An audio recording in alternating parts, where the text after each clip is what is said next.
Thank you, our guests. We were following the description. I will try to, in a way, to take some of the, what I would say, relevant points. Maybe I missed something. First of all, I would like also to ask maybe Paolo or the other guys if they could write the internet address that were mentioned, because we could not really hear perfectly the words. So all the reference for the firms and the wood supplier, this would be very good to have. So what I would say is we started with the metal work. I mean, what I was really inspired was the idea that we could have, the suggestion was, well, if you use metal sheet that you only fold and you cut, and maybe then you make some holes in it, this will be a very cheap operation. So there will be quite an economical... Ragazzi, non andatevene, aspettate un secondo.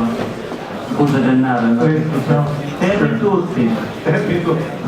Quite an economical way to approach the design. So fold, cut, and make some holes. Then there was the possibility also to paint, of course, to have a covering of those metals. But these are the three operations you might think about. Look at the website. They use, they can work with all metal profiles that are provided by the industry. So you are kindly, I would say to all groups, you should provide details about the companies and the materials to your tutor, referent professors, because they might not know anything about those four companies. So you are kindly requested at your first meeting with your tutor to approach the design, to have prepared a sort of guidebook that is summing up which are the materials, the technologies, and the characteristics of those four firms. Second company we were listening, it was, I don't want to be wrong, it was about this Dulver. It was actually the most innovative, because the three other materials, metal, wood and concrete, are quite traditional in architecture. The fourth material that was introduced today by one of the owners of the Dulver was this some sort of synthetic composition that has an incredible, a lot of incredible qualities and characteristics. Very light, very resistant, 3,000 colors, extremely easy to use for whatever shape and form. There is an injection, so it's a liquid that is becoming hard after a process not at a high temperature. That makes very easy to prepare the casting voids. So this is quite an innovative material. One of the members of the company was suggesting you to go and visit Nevicata 14, that is in front of the Piazza Castello, where you still have possibility for a few days left to find a number of benches and equipment made out of this material, out of design of our colleagues Salvador Vidarini. So it's quite a special material. I would suggest to look carefully. And there was the production of wood. Of course, wood is a very traditional material, probably the one you are most accustomed to. Of course, you can use, as our guest was suggesting, panels. There might be nobility, NDF, or plywood, so several layers of different materials together strength, and that is all those companies are using numeric control. So they are connected. If you deliver a digital file, they will be able to produce your piece directly from your file to the machine with cut, fold, make holes, and whatever else is done.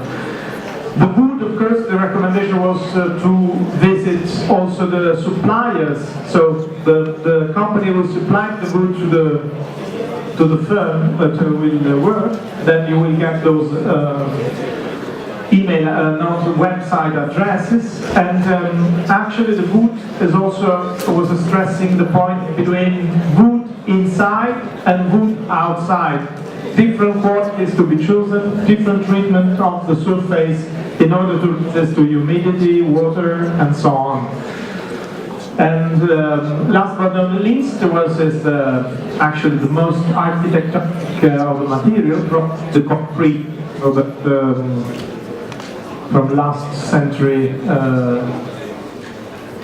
late 1900 century material, concrete that can be used as, of course there's less description here, this is a very traditional material where you can cast a shape according your design.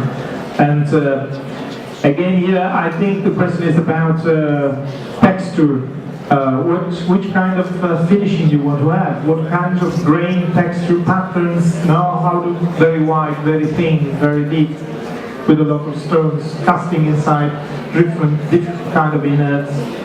Maybe you put stones, or you might put plastics or glass or whatever, and the surface and the effect is completely different. So the process of the melting the concrete in this concern is very relevant.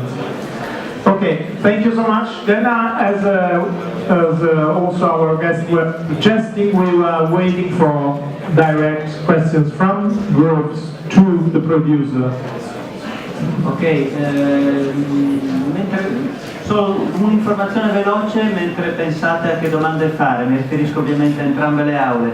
Allora, i nostri amici qua sono davvero disponibili e gentili, per cui se in questo periodo di lavoro, di progetto, avete alcune domande di tipo tecnico da rivolgere alle aziende, potete scrivere. Vi ridò alcuni indirizzi, scriveteli. Allora, per quanto riguarda la MAP metalli, potete scrivere a info@mapcarpenteria.it. www possiamo... il sito è www.promozioneacciaio.it, ve l'hanno già detto prima, e mapcarpenteria.it è il sito, però per scrivere info @.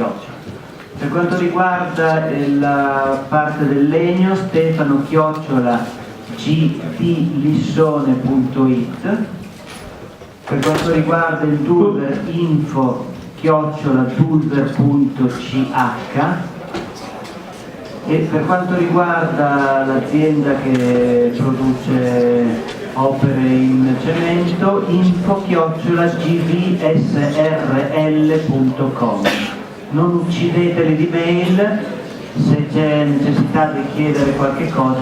Adesso ci apriamo alle domande, quindi sì, posso, allora ripeto gli indirizzi. Silenzio però ragazzi, pazientate ancora qualche minuto. Scusami, per Luigi, Dimmi. senti, ad un certo punto invece di dirli ora, perché anche per chi non parla italiano, li scriviamo dopo sul computer e li proiettiamo dopo le domande. Magnifico, intanto scriviamo queste cose, quindi direi adesso lasciamo spazio a tutte le vostre domande. Allora, ci vorrebbe... Ne abbiamo uno qui, aspetta. Allora cominciamo di là, intanto porto il microfono alla ragazza di qua. Qualcuno che ci aiuti però. Andate voi? Buongiorno, volevo fare una domanda ai professori e all'azienda.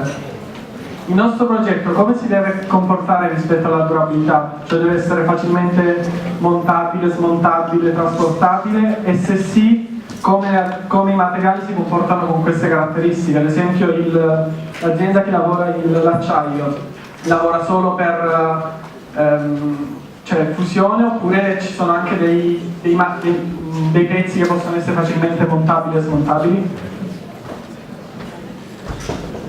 Grazie. magari mi aiuti tu.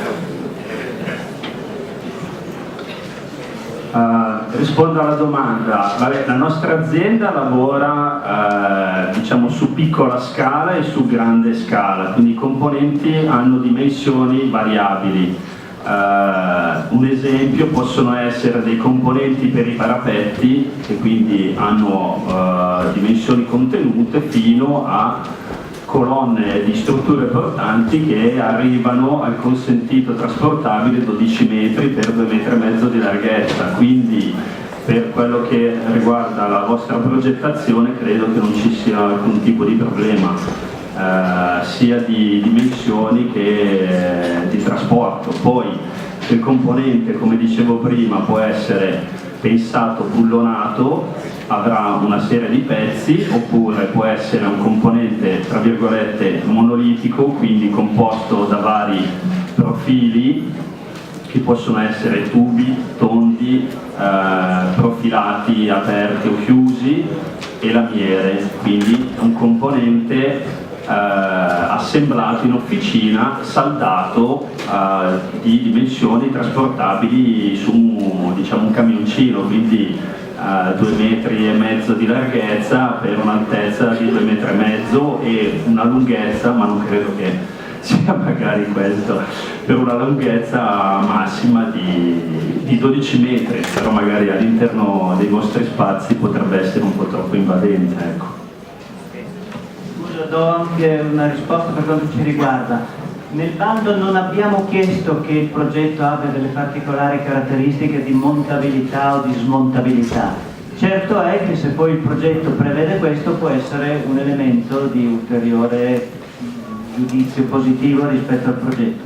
Sicuramente il progetto non deve interferire in maniera definitiva o fastidiosa con gli spazi della nostra scuola, del nostro campus.